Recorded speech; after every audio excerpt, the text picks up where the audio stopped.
Meu irmão disse que não conseguia ver nenhum detalhe no rosto da pessoa. Mas o pior de tudo era a boca do brinquedo, que apresentava dentes longos e afiados. Meu irmão morreu no seu aniversário de 19 anos.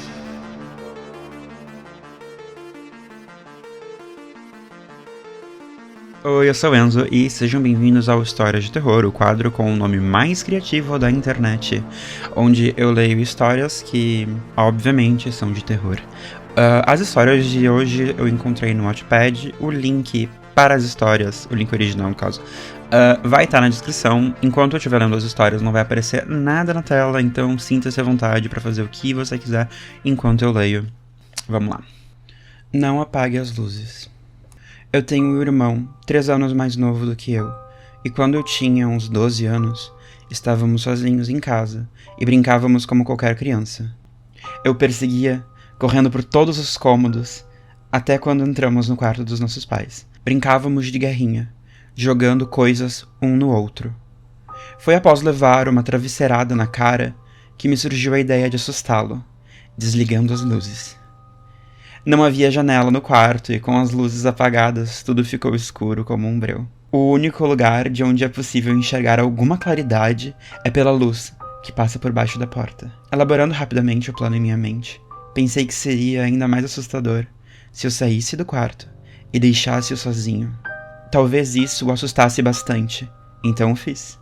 Apaguei a luz e o tranquei no quarto, colando o ouvido na porta para me divertir com o medo que provavelmente ele iria sentir. Assim que ele entrasse em pânico e pedisse que eu voltasse, eu entraria no quarto, tirando sarro do meu irmão mais novo.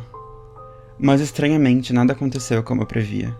Pela porta eu ouvi-o dizer: "O que você está fazendo?" Ele disse, e eu ri comigo mesmo.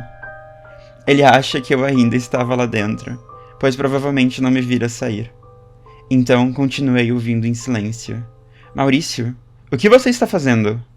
Você está me assustando. Por favor, pare." Achei estranho ele ainda pensar que eu estava lá, mas continuei ouvindo. "Maurício, eu não estou brincando. Afaste-se de mim e ligue a luz, ou eu vou contar para a mamãe que você me assustou." "O quê?" Pensei rapidamente comigo mesmo. Ele acabou de dizer para eu me afastar dele.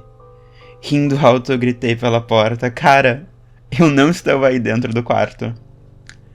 Ele gritou, alto como se estivesse sentindo uma dor profunda. Um grito de gelar o sangue. Segurei a maçaneta da porta e tentei abrir, mas estava trancado. Eu não havia feito isso, então o que estaria bloqueando? Meu irmão mais novo ainda estava gritando e pedindo para que eu o ajudasse. "Por favor, Maurício, me ajude." Eu entrei em pânico e não sabia o que fazer. Eu tinha 12 anos e era magro. Provavelmente não conseguia arrombar a porta. Estava acontecendo algo com meu irmão mais novo e eu tinha que chegar até ele. Dei umas 12 ombradas na porta, que permaneceu firme. Meu irmão parou de gritar de repente. Tentei novamente abrir a porta e, para minha surpresa, a maçaneta girou, sem que eu precisasse fazer qualquer esforço. A porta estava desbloqueada. Abri a porta e acendi a luz. Meu irmão estava em um canto chorando. Depois de consolá-lo e pedir desculpas, perguntei o que havia acontecido. Ele me disse que quando eu apaguei a luz, tudo ficou muito escuro. Após um segundo, seus olhos começaram a se acostumar com a ajuda da luz, que entrava por baixo da porta. Vi uma pessoa de pé, no canto do quarto, de costas para ele. Ele achou que era eu. Foi quando ele perguntou o que estava fazendo. Então a pessoa virou e começou a andar lentamente em sua direção. Ao chegar a 1 palmo de distância, a pessoa ficou olhando fixamente para ele. Meu irmão disse que não conseguia ver nenhum detalhe no rosto da pessoa. Apenas uma figura escura, com um rosto sombrio. Foi quando ele viu uma mão se estender em sua direção e agarrar seu ombro. O toque era frio e muito forte. Seu ombro começou a doer e foi nesse instante que ele gritou pedindo ajuda. Quando eu abri a porta e acendi a luz, a figura não estava mais lá.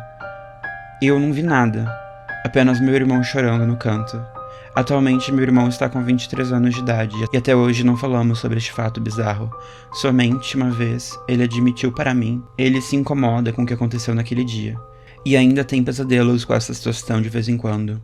Nenhum de nós, mesmo adultos, conseguimos encontrar uma explicação para o que ocorreu.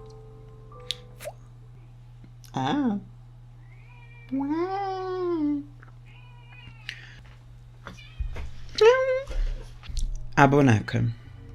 No dia do seu aniversário, Lúcia foi acordada por sua madrasta, lhe trazendo um grande pacote recebido pelos correios e endereçado a ela. Animada com o embrulho, a garota rapidamente desembrulhou o pacote e ficou horrorizada com seu conteúdo, pois dentro da caixa havia a boneca mais repugnante que ela já havia visto.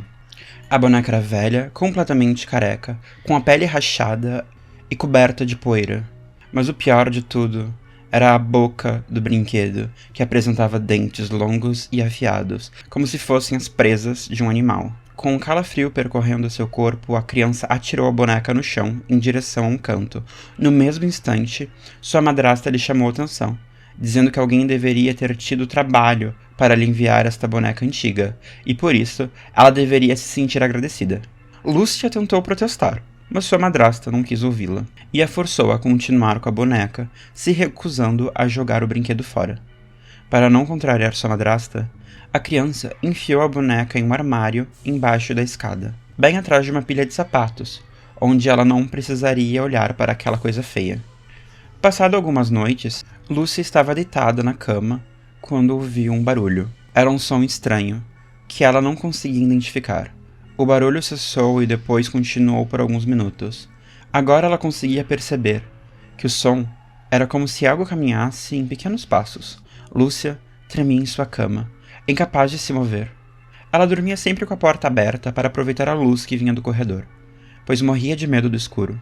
Logo percebeu que ouvia uma voz sussurrando para ela, lá do corredor. Lúcia, eu estou no 5º degrau. A criança, completamente apavorada, cobriu sua cabeça com cobertores e ficou tremendo de medo. Porém, os sons pararam subitamente. Naquela noite, Lúcia não conseguiu mais dormir e ficou embaixo das cobertas até o dia amanhecer. Quando sua madrasta entrou no quarto para acordá-la, Lúcia contou o ocorrido para sua madrasta, que lhe explicou que tudo isso deveria ter sido um pesadelo. Mesmo assim, a criança implorou a sua madrasta para que deixasse jogar a boneca fora, mas ela insistiu que o brinquedo tinha sido um presente e ela deveria guardá-lo. A madrasta dela ainda foi até o armário e lhe mostrou que o objeto estava no mesmo lugar de sempre. Contrariada, Lúcia passou a dizer a si mesma que tudo não tinha passado de um sonho. Naquela noite, Lúcia tentou ficar acordada o maior tempo possível, mas logo foi vencida pelo cansaço. Foi acordada por uma voz abafada que dizia: Lúcia, eu estou no 10º degrau. Novamente, a criança colocou o cobertor na cabeça e passou a chorar de medo, não dormindo mais aquela noite. Como da outra vez, o som da voz acabou e ela não ouviu mais nada até amanhecer. Na escola, Lúcia contou aos seus amigos sobre a boneca. Porém, todos riram e fizeram piadas sobre ela. Lúcia então calculou que se a boneca subia 5 degraus por noite, na próxima chegaria até o alto da escada e ficaria de frente para o seu quarto. Apavorada, Lúcia decidiu dormir com a porta do seu quarto fechada e com a luz acesa. Quando sua madrasta entrou no quarto para lhe dar boa noite, perguntou por que ela fechara a porta. Lúcia então perguntou se podia deixar a luz do seu quarto acesa, em vez de deixar a porta aberta, para aproveitar a luz do corredor. Mas sua madrasta lhe disse que a luz do quarto era muito forte e isso não lhe deixaria dormir. Dessa forma, Lúcia concordou em dormir com as luzes apagadas e a porta fechada. Para não ficar completamente escuro, ela abriu as cortinas para tentar clarear um pouco o quarto. Assim que ela começou a cochilar, ouviu um barulho. E então, a voz veio, mais clara e alta do que das outras vezes. Lúcia, eu estou no topo da escada.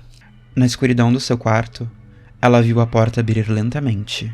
Na manhã seguinte, o corpo da garotinha foi encontrado na parte de baixo das escadas.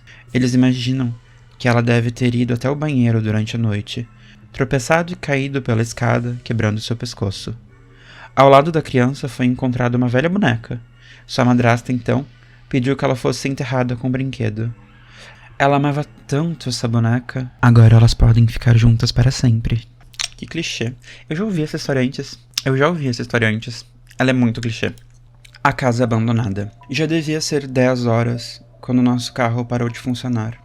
Estávamos eu e meu irmão, voltando das melhores férias de nossas vidas, nas lindas praias do litoral carioca. Porém, agora, por maldade do destino, estávamos parados no meio da estrada. Depois de tentar por mais ou menos 1 hora fazer o nosso carro pegar, nós decidimos procurar uma casa ou alguma pessoa, o que parecia ser difícil naquela estrada deserta. Pegamos nossas lanternas e fomos. Apesar de sombria, a estrada ficava perto de uma cidade. Por isso, tínhamos a esperança de encontrar ajuda por perto. Era uma noite escura e mais fria que o normal para aquela época do ano. Nos 2 lados da estrada a vegetação era densa. Andamos mais um pouco e a vegetação não parecia mudar. Lembro-me de dizer a ele que não encontraríamos nada, portanto, deveríamos voltar ao carro. Mas de repente, do lado direito, surge uma casa enorme. Ela parecia ter sido abandonada há muito tempo. As janelas estavam quebradas, a porta sem maçaneta e a tranca atirada ao chão.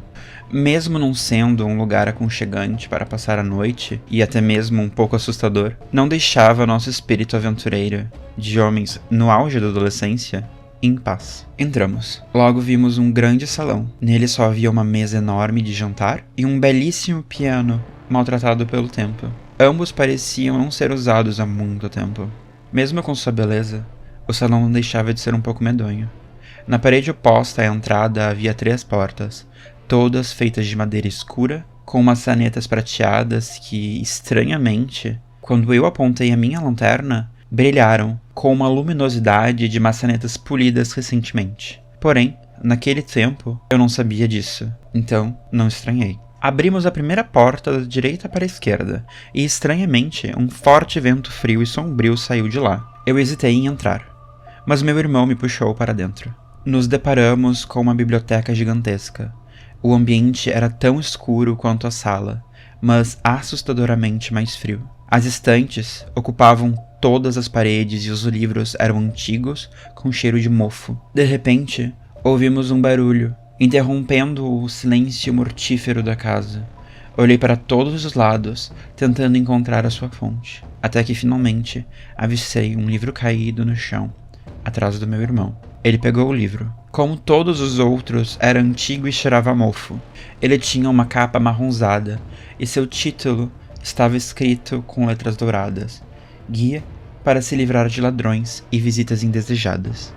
Quando terminei de ler o título, gelei. Não poderia ser coincidência. Logo, este livro, no meio de centenas de outros, cair. Era um sinal. Alguma coisa queria nos expulsar. Tentei falar isso ao meu irmão, porém nenhuma palavra saiu da minha boca. Vi pela expressão dele que estava com medo. Seu rosto estava assustado. No entanto, ele nunca teria me dito isso, pois eu era o irmão mais novo e, em toda a nossa vida, ele era visto como corajoso e eu como medroso.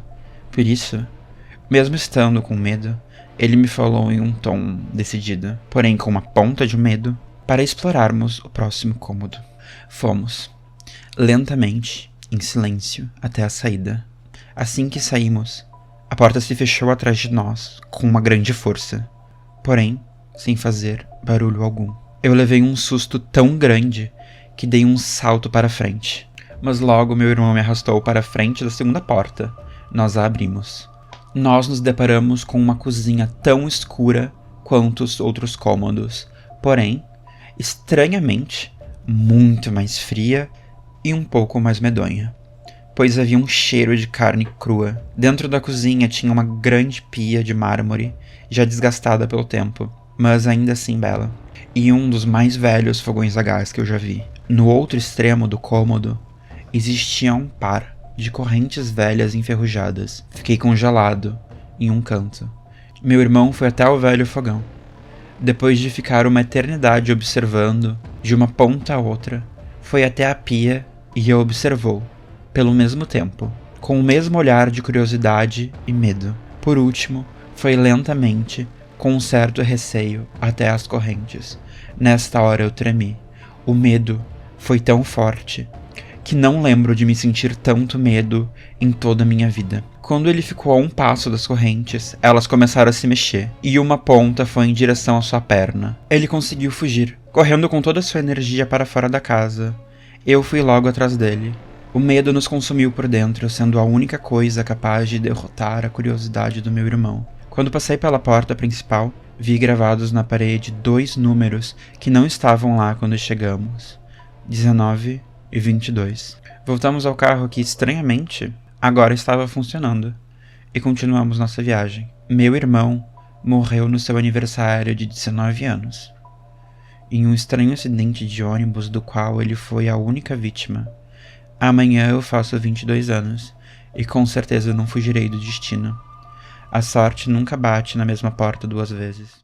É isso, muito obrigado se tá assistindo até aqui. Esse vídeo era um piloto, então eu não me preocupei muito em buscar histórias que fossem, como é que se diz, enfim, únicas desse vídeo. Tipo, eu tenho certeza, algumas na verdade, enquanto eu lia, eu tenho certeza que eu já escutei elas em outros lugares aqui da internet.